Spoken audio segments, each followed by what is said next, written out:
gentle and down. So tonight book you be heavy in my mind. Can you get the heck out? I need rest now. Got me bummed out. Used to you. Baby. Heaven on my empty mind. Yes, hello.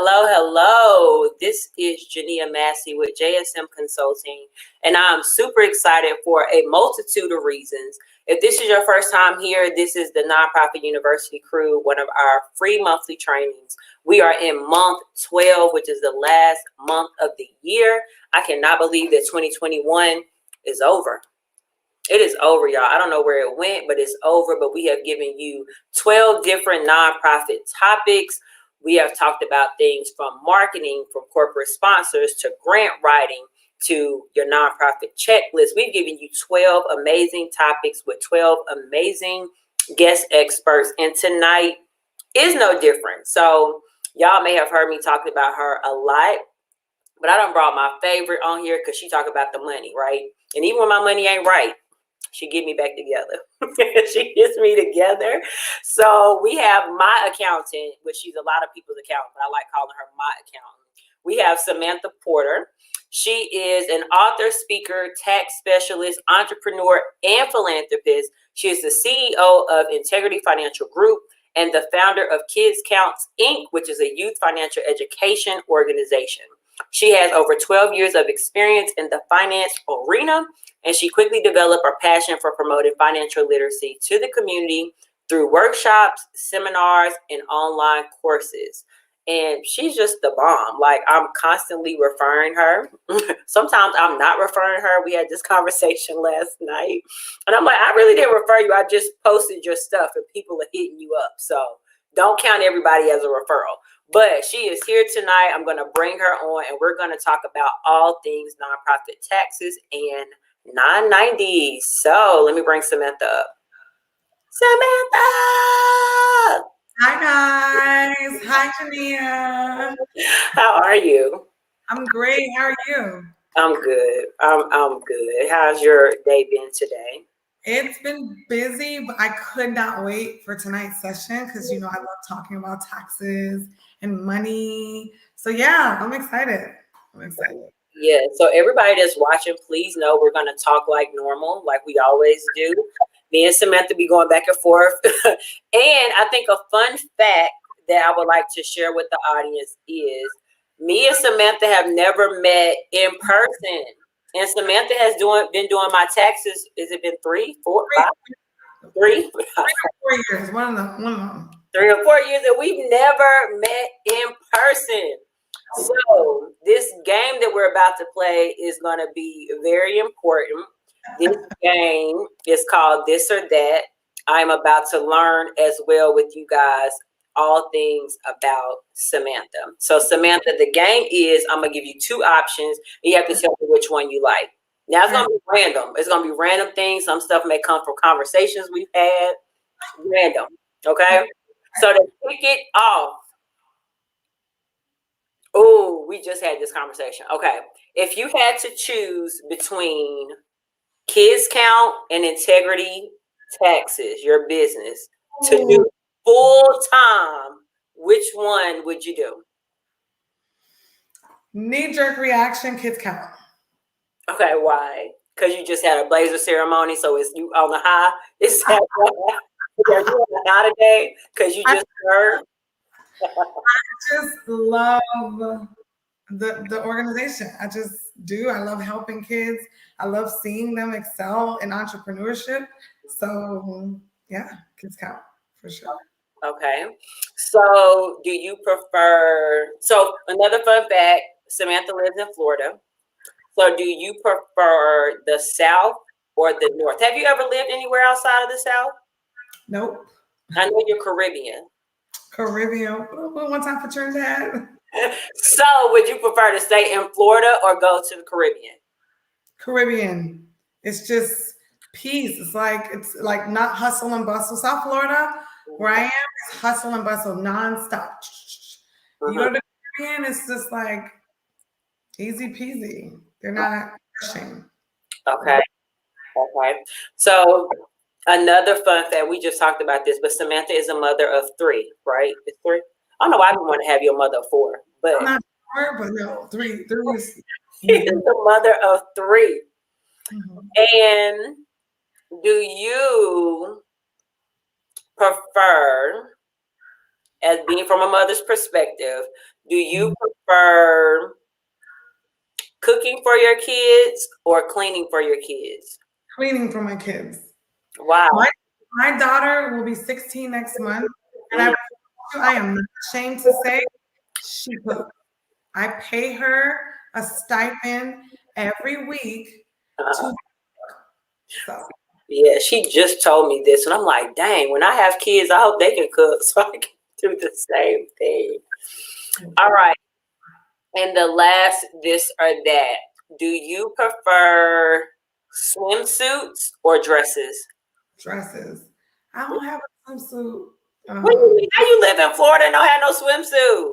I don't have no swimsuit body. Oh my God. I'm just saying, for me, I want to have a cute summer dress year round because I can, because I'm in Florida. So Oh gosh, oh gosh. Okay, so thank you for indulging me. I learned a lot. So what we're gonna do is we're gonna hop straight into the questions. Those that are watching, whether you're watching on YouTube or in Facebook, please put your questions in the comment.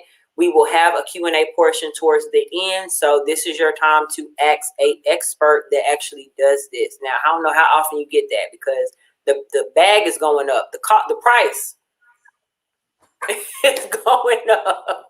And I'm just trying to help, okay? So my first question, what is one common mistake that you see nonprofits make when they're doing their taxes? I deal with a lot of nonprofit organizations, and the number one mistake would be not having proper bookkeeping. Mm, When it comes to reporting your 990, don't forget this, you're a public charity. So everything is on display, no secrets. And so if your bookkeeping is not properly prepared, then others are not going to be excited about offering you grant funding. right, right. Have you had a situation where proper bookkeeping improper bookkeeping for a nonprofit led to an audit and they asked you to clean it up? I haven't had audits, but what I have had was the bookkeeping wasn't done properly, and then the 990 reflected the bookkeeping that was done improperly. And then when it was time for funding, they did not get approved. So they lost out on $50,000 worth of funding. Yeah. Oh, Lord Jesus. And if y'all know how often, like fundraising, It's me very and Samantha are talking, we always talk about fundraising. Like fundraising is pretty much, I would say at least 75% to nonprofits. Like programming, yes, you can have the best program, but if you don't have the funding to support it, you just out here in these streets, like you just trying to figure it out. So next question is, why are 990s important? Like, I don't think people really understand what 990s are and why they're important. And I tend to use an example. They're like not W-2s, but they're kind of like your business taxes. They're like your formation. That's what you report back to the IRS. But since you are a tax accountant, how would you describe it, and what do you tell your clients? So I always think about it like this because, again, you are a public charity. So the 990s help to keep you accountable to the community, to your donors, to your stakeholders, your anyone that's giving you money and investing into the organization. It helps to keep you accountable. So reporting accurate information on your 990s and submitting that to Internal Revenue by your due date allows the public to say, this is a reputable organization. This is what they're doing. This is how much they spend in programming, and they're not top heavy. Top heavy means they're the CEO and the VP, and a lot of the heavy hitters are the one that's making most of the money. It's supposed to go 80% to programming. Right. So can you tell us about the different types of 990s that nonprofits will have to complete throughout their course? Because, you know, both of us are considered grassroots. We're the founders of organizations. So we started at one point and then we started to advance into other areas of the 990s. Can you explain that? Sure. So first and foremost, I started my nonprofit 10 years ago, and I wasn't making a lot of money. So there is a thing called 990 postcard. So if you make under $50,000, or generate rather $50,000 or less for the year, for the calendar or fiscal year, depends on what you are, then you can use and report a 990 postcard. Right. If you generate over $50,000 for the year, then you have to either report a 990 EZ or a regular 990. Now, the 990 EZ is for if you don't have large donors, if you don't have over $250,000 that's on your balance sheet, like sitting in the account. If you didn't generate over 250, you can easily use the form 990 EZ. Mm-hmm. From that, you can use 990 for regular 994. Right. And a lot of times people don't realize, especially when it comes to mega churches, that they are nonprofits. So people fail to realize that it is public. You can see how much your church is bringing in, what they're spending. You can see all of that information. And I wanted to point that out because sometimes you have a lot of pastors get under fire about how much they're getting paid. And a lot of times mega church pastors like a TD Jakes, I ain't gonna speak for Creflo Dollar. I'm gonna just keep it at TD Jakes. But they talk about the other revenue that they bring in regards to their books. I know TD Jakes has a production company where he does movies and stuff like that. In situations like that, why do you think people have a problem with how much nonprofits bring in? Because it's really $1 billion business. So why do you think people have issues sometimes with how much it costs when you get to be a larger nonprofit and how they pay people out? So I think the biggest thing is nonprofit organizations, depending on what type of nonprofit you are, because there are different types. I don't know all of the different types, but I can definitely send you all a link with the different ones. So like a 501c3 must report the 990. But if you are a church, you don't have to report 990s. And so I think a lot of times, because I worked at a mega church for a really long time as the finance director, and they didn't have to report the 990. But if you have property or are selling items, you do have to report a portion of that revenue on a Form 990. So, I think the hardest thing for individuals is seeing they're not paying taxes, but they're living in the life of luxury. So I do agree, because I saw firsthand that they do have other sources of revenue outside of the church, and they are entitled to a reasonable payroll. Right. And reasonable is deemed upon the amount coming in, and then they have to do research on pastor salary in area that we live in. Right. So, and then I think people fail to realize also that all nonprofits have to have board of directors, and the board of directors do authorize, that's the word I'm trying to use, what you should get paid. And I kind of steered off into that because a lot of times when you deal with nonprofits and you see what people are bringing in, some people do question, why is somebody getting paid that amount, or why is that amount going out for salaries or general operating expenses. But I like something that you said, Samantha, about it should be guided upon what you're like bringing in, so you already can feel like working for a nonprofit, you live in poverty. right? Some people do not get paid what they're worth when it comes to a nonprofit. I know for years, and we talked about this, I did not get paid for SVU. And that was my choice. I was trying to stack up money, but some people really cannot afford to get paid a salary for their nonprofit because they want to serve. Yeah, that was me for a really long time.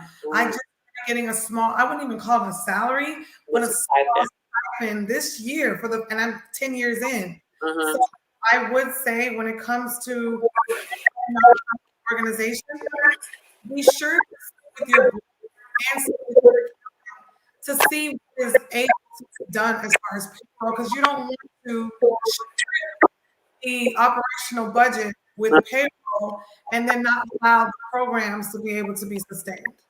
Got it. So hypothetically, let's just say you have a nonprofit client and they're bringing in about $250,000. What would you recommend for general operating expenses to be? Like, is there a percentage that you think that nonprofits should stay in towards operating expenses, programmatic expenses, and all that stuff? Or does it just depend on what they need in order to do what they do in a community? So my rule of thumb, this is not Bible, but 80% of the 75 to 80% of the revenue should go to programmatic expenses. That's the main reason why you're running the organization, is to provide service. I do another 10% for operational costs like rent, supply, things like that. And another 10% can go to executive director salary and any other miscellaneous overhead. Now, when it comes to the 75 to 80% for the programmatic expenses, now you can include executive director salary in that, because in order for them to provide the program, that has to be able to, they're pretty much the legs of the organization. That was included. And then your contractors would be included in that 80%, not just paying for supplies and things like that. So. I like that. That was good. So can you discuss from an accountant standpoint and bookkeeper standpoint, why is it the organization's responsibility to share financials with the community, being a nonprofit? You're a public entity. It's not yours. And you know how many times I've had to have conversations with founders and CEOs to remind them, yes, you founded the company, but this is not your company. It's not yours. It's community business. That's why you have a board of directors. If you call Internal Revenue right now and you're saying, hey, I'm calling about my company. I remember I had one lady from IRS said, oh, this is not your company, but go ahead, and something so simple like that keeps you accountable to remind you that you cannot spend the funds. You cannot be secretive. You cannot be commingling funds as it relates to your nonprofit. This is public. There should be personal expenses being withdrawn. They're like, I talk to business owners and they look at nonprofits like they're for profits. And I had one client say, I work hard and I do all this and da-da-da-da-da. I want to do a shareholder distribution. I said, sweetheart, you're not a shareholder of the nonprofit. You can't. Thank you. No, and I'm saying thank you because even before I take on a client to coach them or consult them, it literally is like I am boxing it, beating it in their head. This is not yours. You may be a visionary, you may be the founder, but it's not yours. You are literally asking people for donations.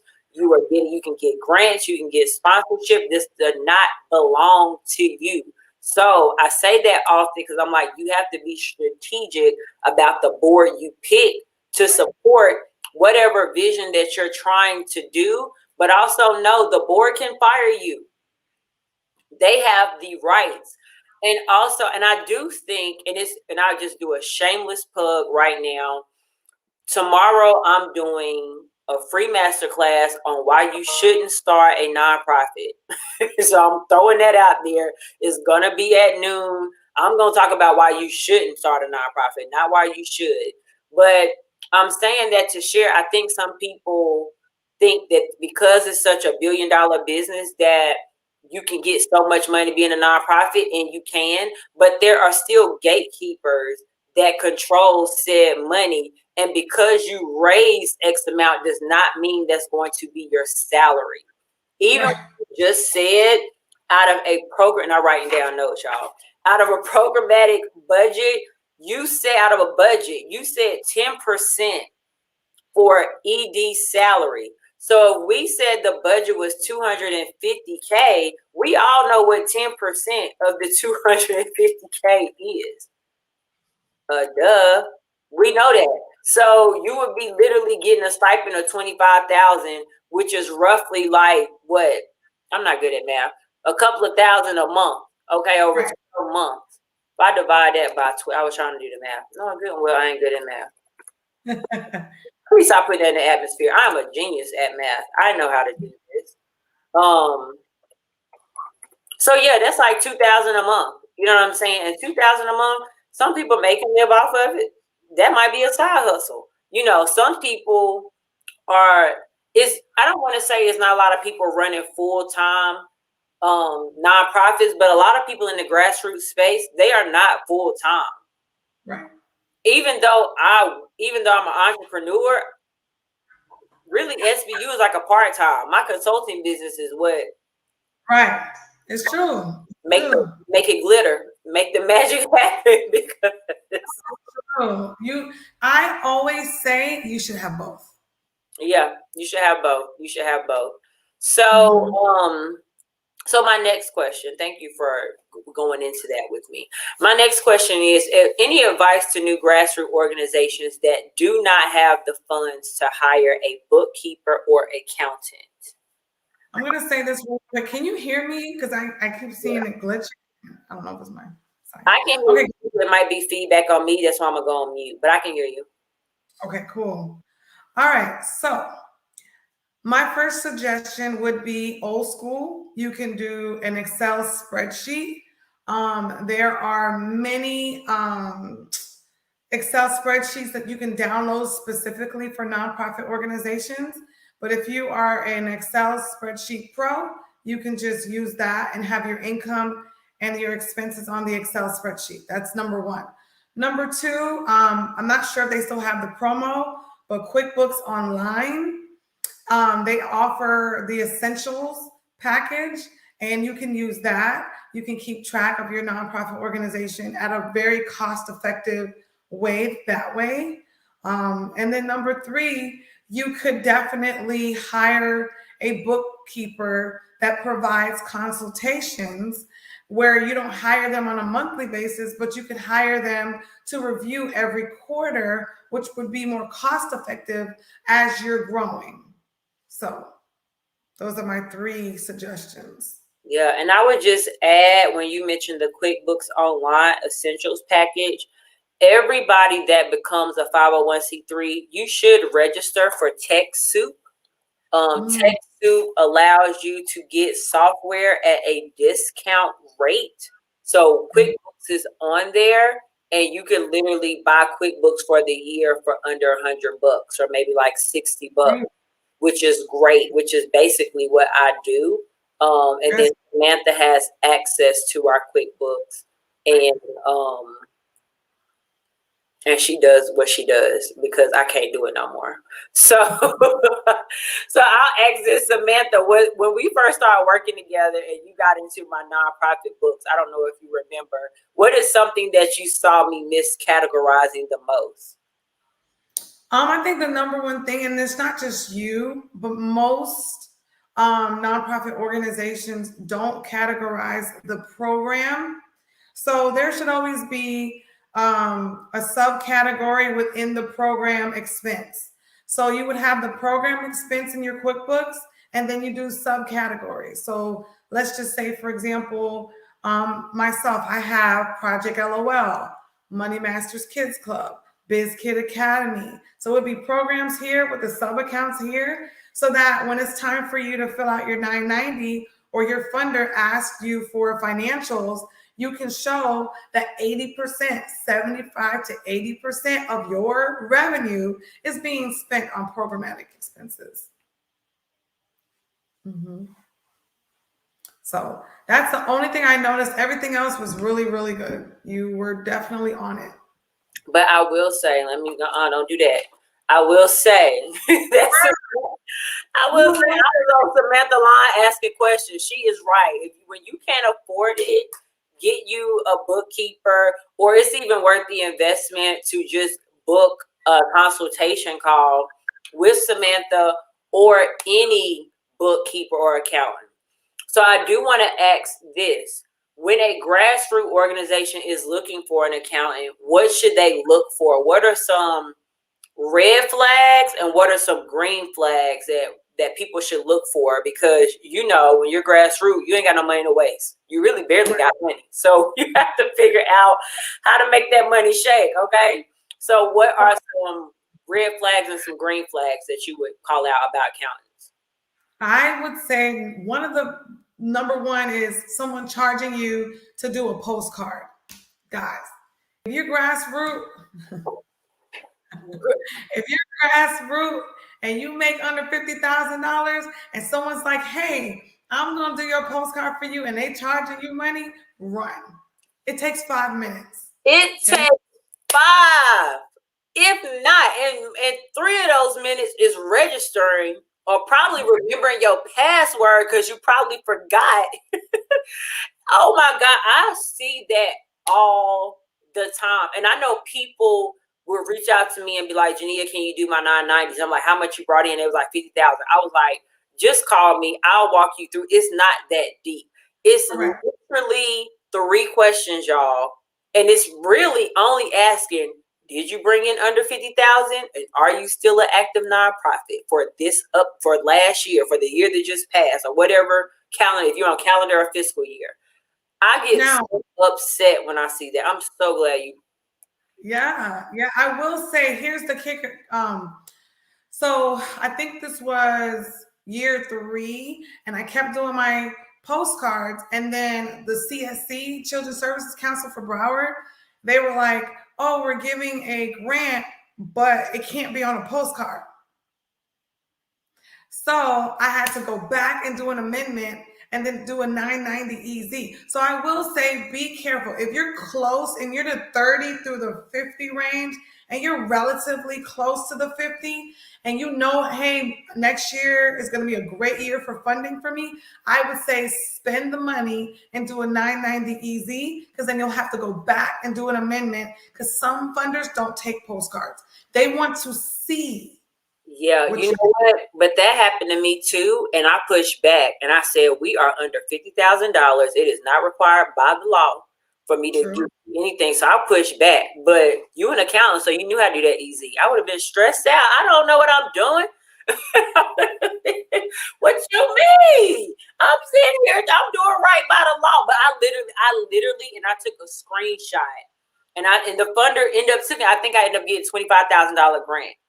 But again, you know, a lot of people would be like, oh, shoot, I lost money. And I just had to push back. I was like, look here, by law, I don't have to do that. So why are you asking me to do that? Either you're going to give me the money or not. But this is where I'm going. Now, once you give me the $25,000, I will be in the framework to have to do the 990 EZ. And I will gladly give that to you.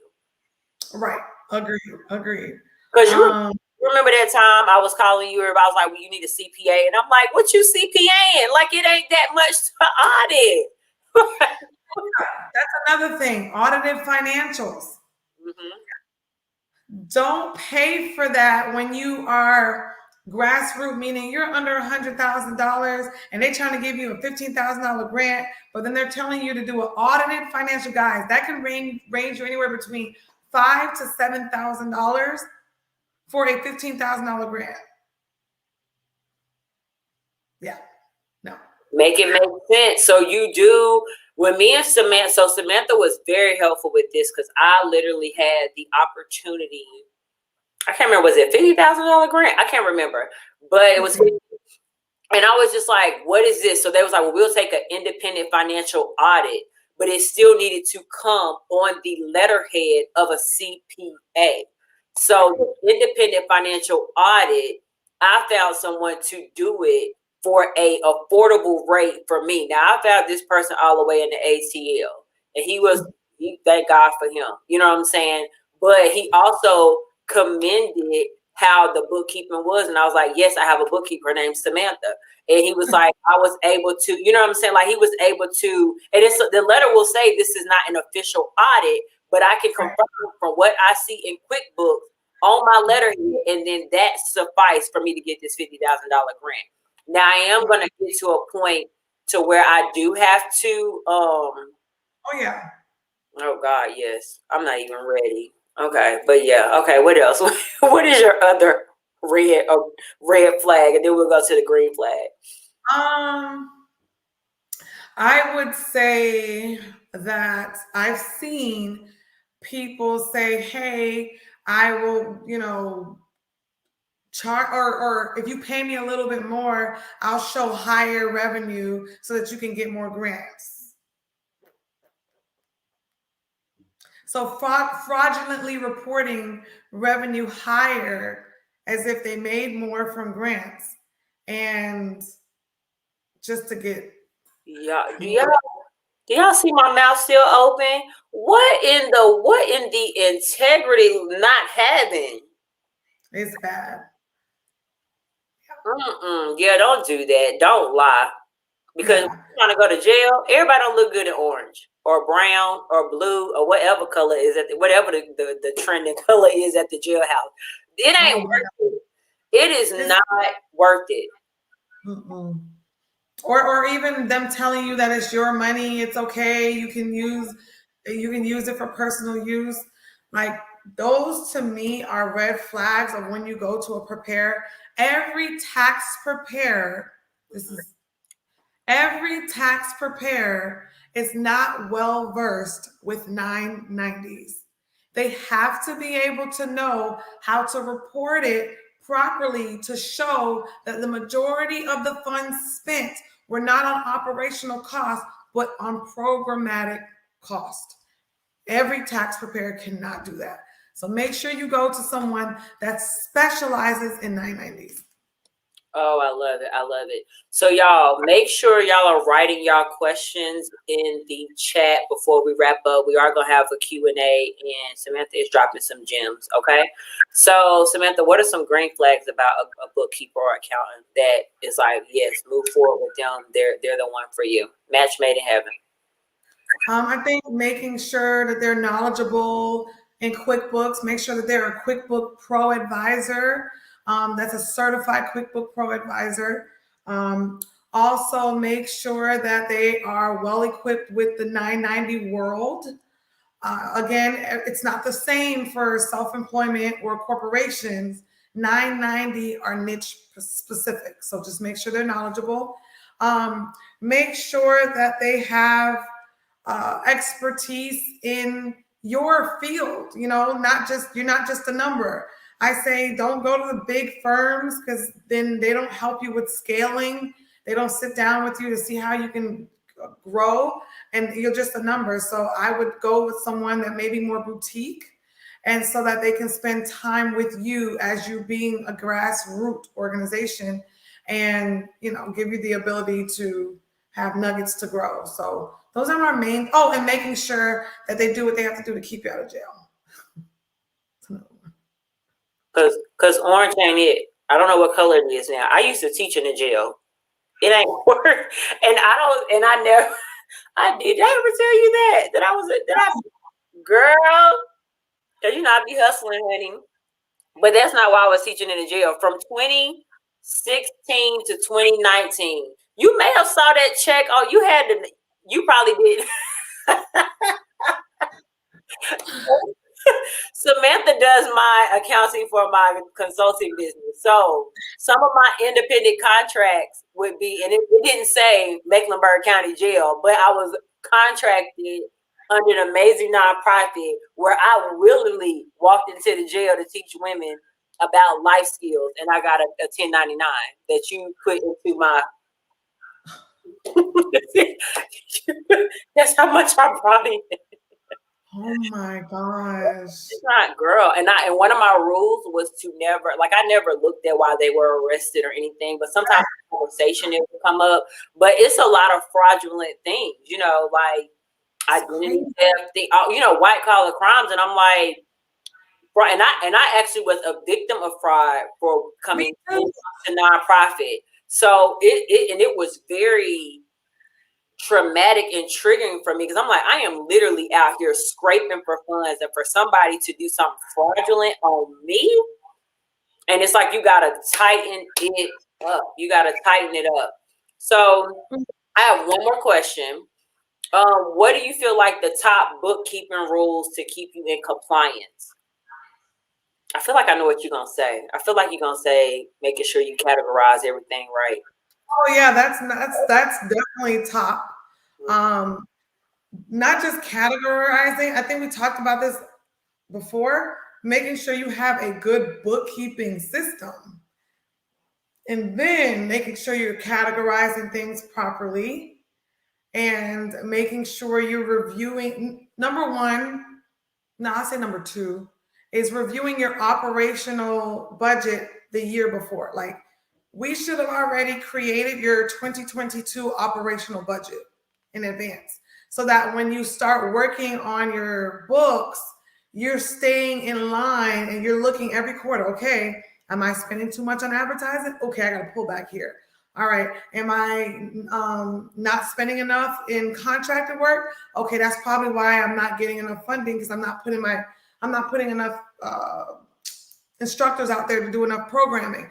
So just making sure that you have your operational budget in place for the prior year, the following year, and then making sure you have a good accounting system, and then making sure that you're putting the proper expenses where they need to go. Last but not least, your funders in your QuickBooks is so important. Don't just put received 1,000, received 2,500. Put the name of the funder, because on your 990, they're going to ask you for your top 4 funders and their address.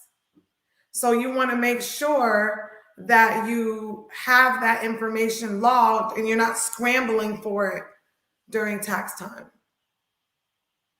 I have one more question. You just triggered me. So I agree with your top 4 funders, but what do you suggest on how to record your individual donors? You can still do that in QuickBooks.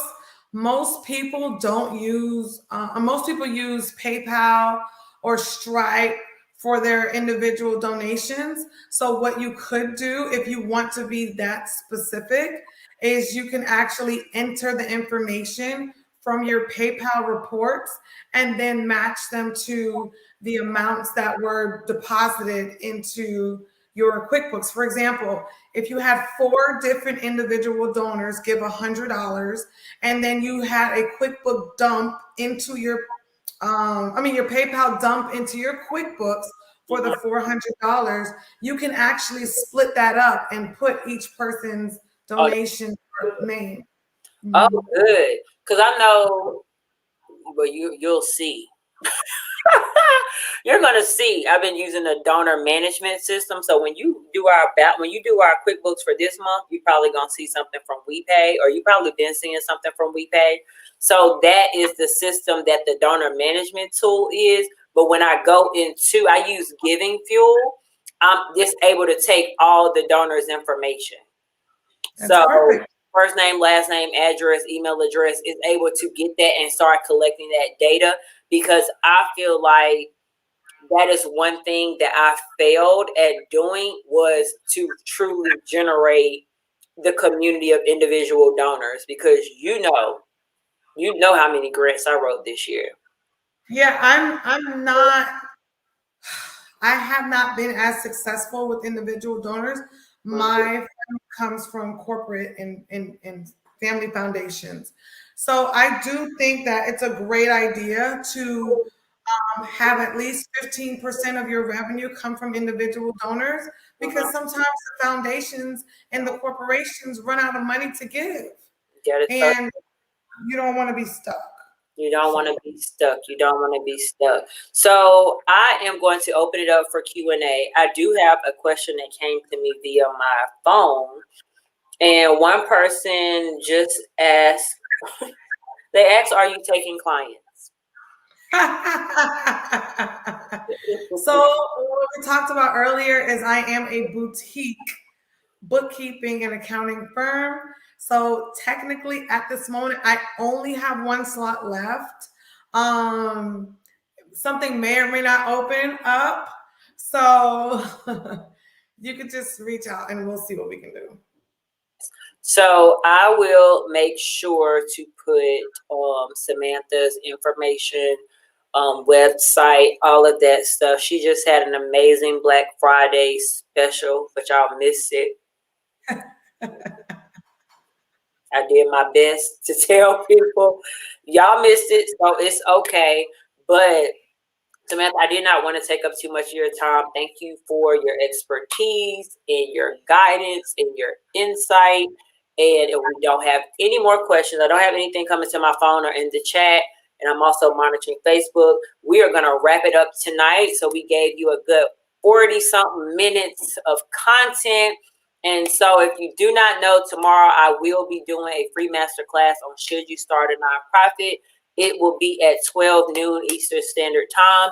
Until then, Merry Christmas, Happy New Year, and we will see you in 2022. Thank you so much.